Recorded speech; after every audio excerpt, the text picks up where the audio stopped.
pour suivre tout ce petit monde. La régate des 3B associe par excellence tous les engins nautiques que l'on peut voir sur les plans d'eau autour de Nouméa. Cette année, les pirogues polynésiennes ont tenu à participer, associant ainsi tradition et fun. Ils étaient donc tous là. Wet bike, jet ski, hobbycat, planche, optimiste et bien sûr les pirogues polynésiennes. Le bateau lièvre, piloté par Pascal Fauconnier, donnait le départ de cette 3e édition. Les pirogues s'en allaient pour un vrai faux départ puisqu'ils resteront à Lansvata, ainsi que les optimistes qui ne régateront qu'autour de l'île aux Canards.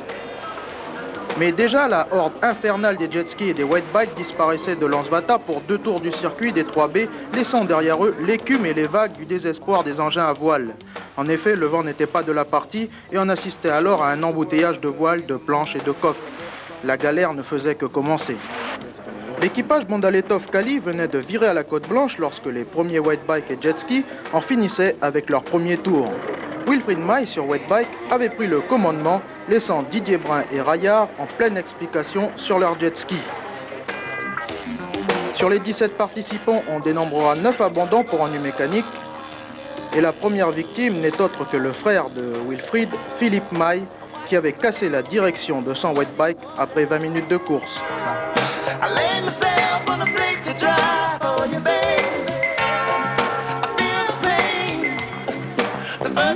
Elisabeth Dabin des Piroguiers du Mont d'Or croyait avoir fait le trou à la 2e porte de la pointe Ricordi à Wemo. Mais derrière, Éric Guénaud tenait le bon wishbone. Tous avaient opté pour les Panames, car pour la fin, le vent n'était pas toujours de la partie. Elisabeth Dabin, après avoir chuté plusieurs fois, notamment à Wemo, avait perdu tout espoir de victoire à Sainte-Marie. Philippe Joannou de la Marine avait choisi la position couchée sur ce bord de largue, alors que Nicolas Redon, loin devant, avait course gagnée en hobbycat 14. L'équipage Touki Bondaletov et Marianne Kali, après un cavalier seul, n'ont nullement été inquiétés par leur adversaire direct, Dupont Montdésir et Raymond Molinari, et terminent en premier dans la catégorie hobbycat 16.